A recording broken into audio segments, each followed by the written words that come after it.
Welcome to Magnificat TV News, dedicated to offering the news of the Church.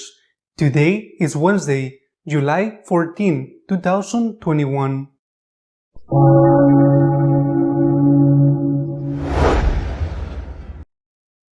On Sunday, July 4, after praying the Angelus, the Pope was taken to the Gemelli Hospital for a colon surgery. He is recovering well and is out of danger.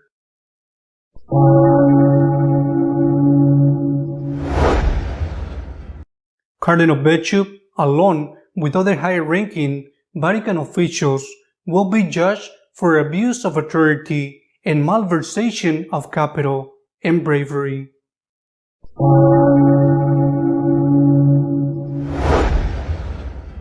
Attacks by radical Muslims against Christians in Africa continue with impunity. Niger and Nigeria have suffered the latest attacks.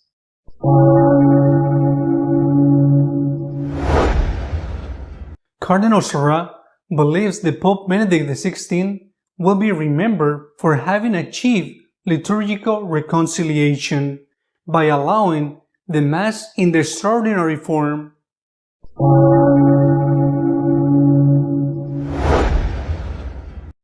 The Pope has appointed a Jesuit cardinal as relator of the next Synod of Bishops dedicated to the synodality of the Church.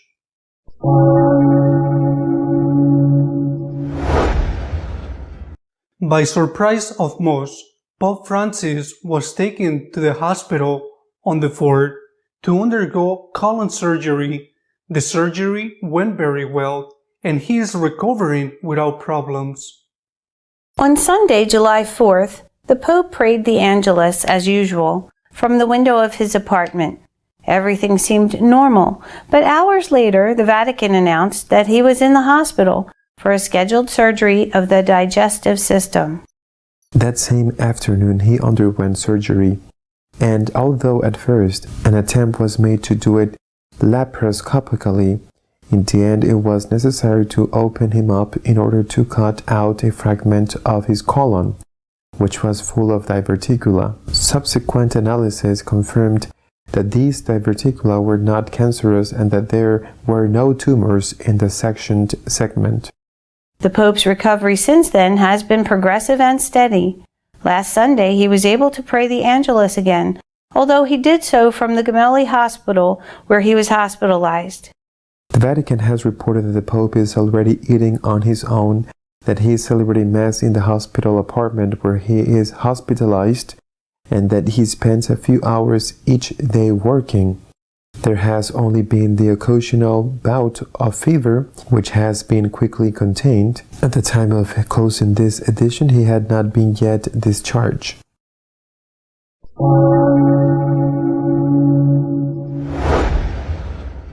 After a long-time investigation, the Vatican has decided to bring Cardinal Bishop, along with several high-ranking officials, to judgment, accusing them of malversation, theft, and bribery. After a long and complex investigation led by the Vatican Gendarmerie, the President of the Vatican City Tribunal has ordered the summons to trial of 10 people, including Cardinal Bishop. The first hearing is scheduled for July 27th. René Bruchart, former president of the Holy See's Financial Supervisory Authority, Bishop Mauro Carlino, former secretary of the Substitute of the Secretariat of State, Enrico Crasso, manager of the Secretariat of State's Investment, will be prosecuted. Tommaso Di Ruzza, former president of the Supervisory Authority.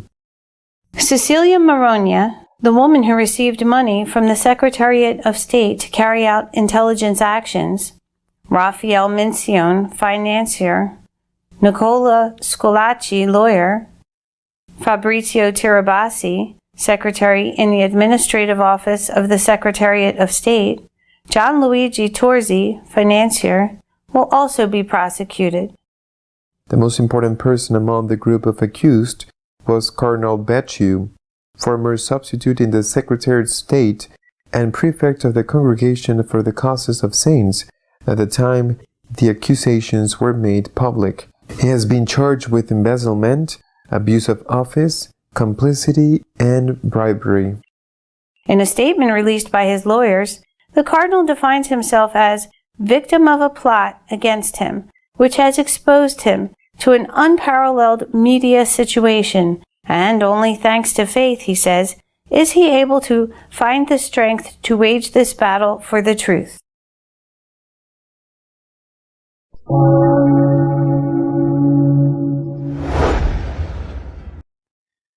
Two villages in Niger have been razed to the ground by radical Muslims, and a priest has been kidnapped in Nigeria in recent days. Aid to the Church in Need has denounced the jihadist attack that has taken place in the towns of Foncio and Dolbel, two locations in the Tillaberi region of southwestern Niger. According to witnesses to the attacks, the terrorists attacked the locations twice, killing the men. In Foncio, the jihadists threw the image of the Virgin Mary, liturgical books, and musical instruments and burned them. Then they profaned the Blessed Sacrament. Meanwhile, in neighboring Nigeria, Father Huma Wada was kidnapped in the Diocese of Maiduguri in the state of Borno when he was on his way from one parish to another to celebrate Mass. Nigeria is going through a time of serious insecurity, given the constant kidnappings of priests and religious by armed groups seeking to extort money from relatives and institutions. The bishops have accused the Muslim government of doing nothing to protect Christians.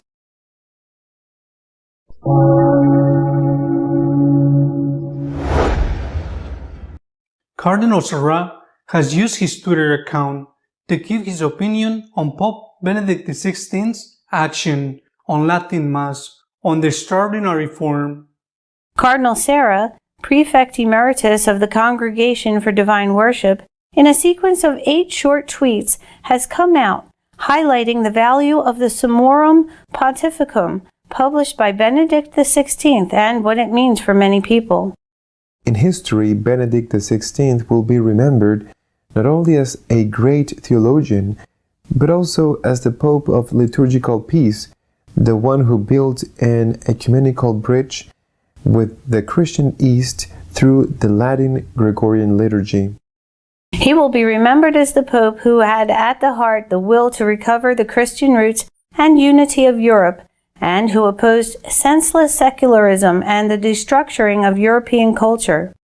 Since the motu proprio Summorum Pontificum, despite the difficulties and resistance, the Church has embarked on a path of liturgical and spiritual reform that, although slow, is irreversible, says the African Cardinal in one of his messages. In spite of the intransigent clerical attitudes of opposition to the venerable Latin Gregorian liturgy, attitudes typical of that clericalism that Pope Francis has repeatedly denounced, a new generation of young people has arisen within the Church. This generation is that of young families who demonstrate that this liturgy has a future because it has a past, a history of holiness and beauty that cannot be erased or abolished overnight, he added.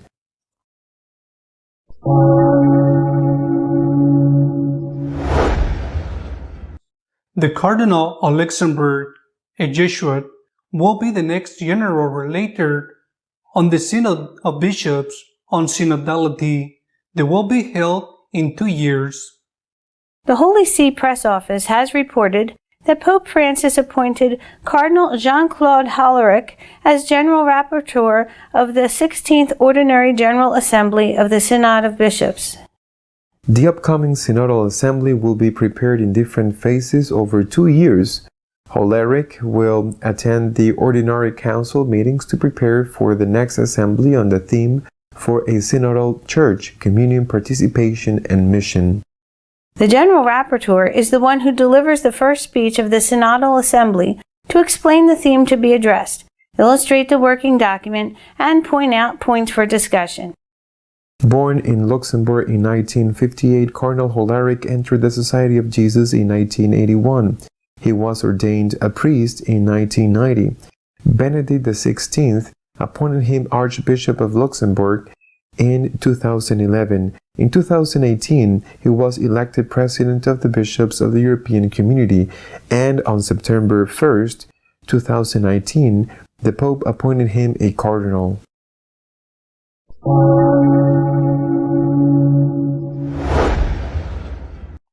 Our editorial this week is dedicated to commenting on the surgery of Pope Francis and the situation which the Church is living. On Sunday, it was announced, by surprise to most, that the Holy Father was going to be undergoing surgery, that he was in fact already in the hospital. Fortunately, the operation went well. They removed a piece, a fragment of the intestine that was full of diverticula.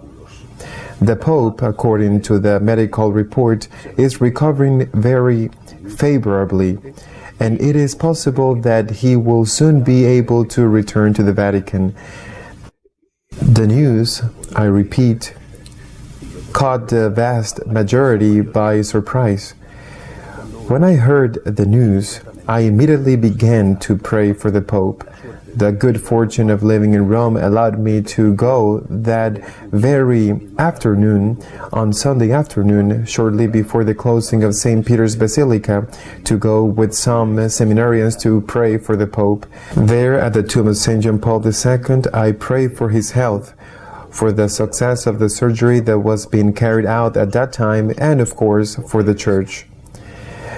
That is why it hurt me a lot, it surprised me, and it hurt me a lot that the networks, I do not say that they were filled, but they abounded with messages of hatred towards the Holy Father.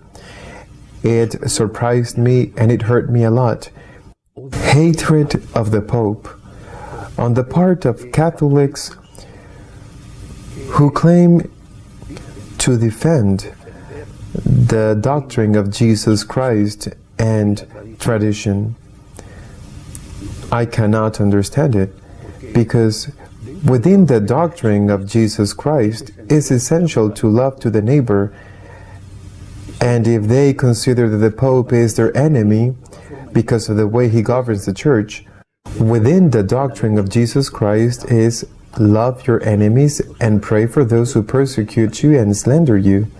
Hatred that I trust has been a minority, has been reflected in the networks these days, although I'm sure that a majority has prayed for the health of the Pope. That hatred discredits the one who has it, and also harms the cause that person claims to be defending. But hatred that goes as far as wishing the Pope ill on the part of a Catholic who calls himself a practicing Catholic, hatred is a symptom. We are before the symptom of a very serious illness. Just as the disease warns us with certain pains or certain things that happen in the body, and we must know how to discern the meaning of these warnings, these symptoms, in order to face this disease before it is too late. In the same way, I believe that this hatred of the Holy Father by some Catholics is a symptom that there is a very serious disease in the Church. And this disease is called division. A kingdom in civil war cannot stand, Jesus said. It collapses house after house. The hatred that has no justification in a Catholic is a symptom that the Church is deeply divided. It was Pope Benedict XVI who said a good number of years ago that a post-Christian society was being built. And little by little we're seeing what the creed consists of. The principles of faith of that post-Christian society, the post-Christian creed. a creed that will have to be professed if one wants to live in peace in that society and if one doesn't want to be excluded or even persecuted. While the Church is divided, the European Parliament has approved a recommendation to all states that abortion be considered a human right, and therefore no one may oppose it, and that the limitation of conscience on the part of doctors be limited or even abolished.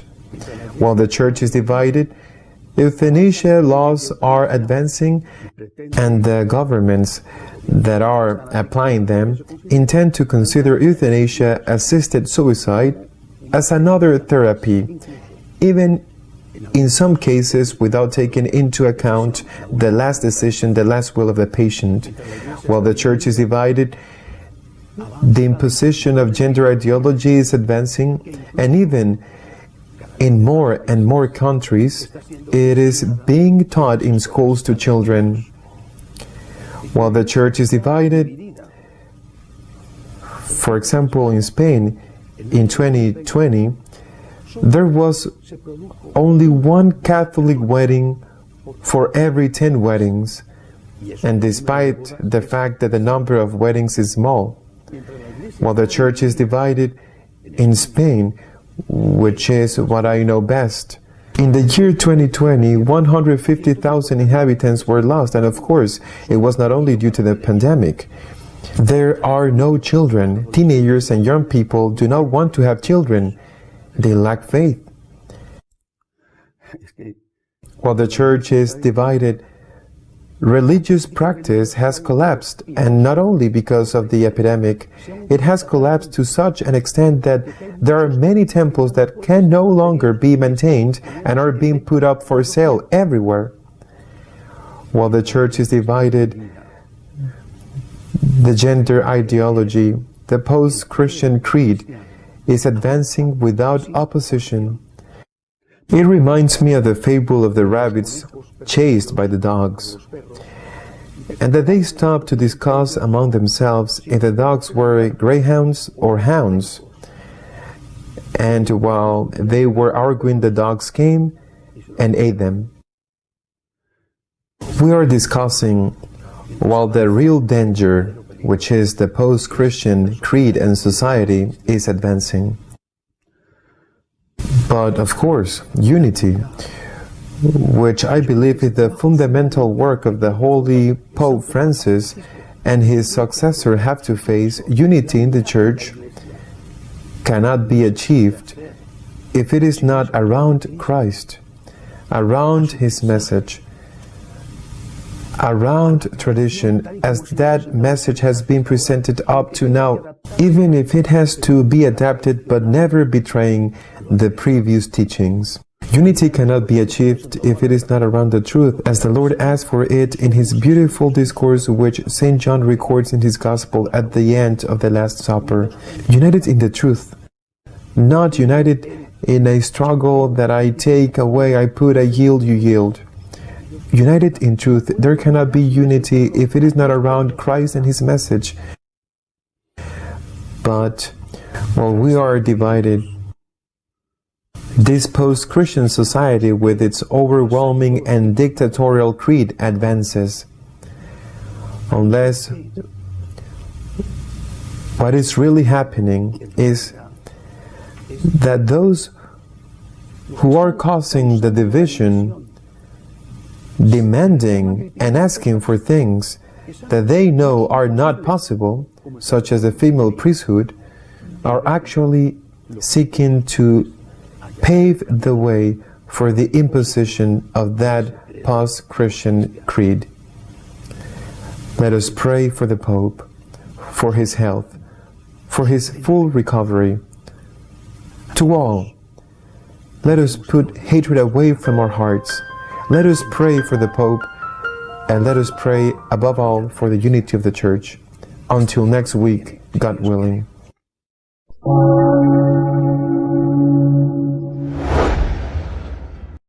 If you wish to keep up to what is happening in the Church, you can visit our website www.magnificat.tv. See you next week, God's willing.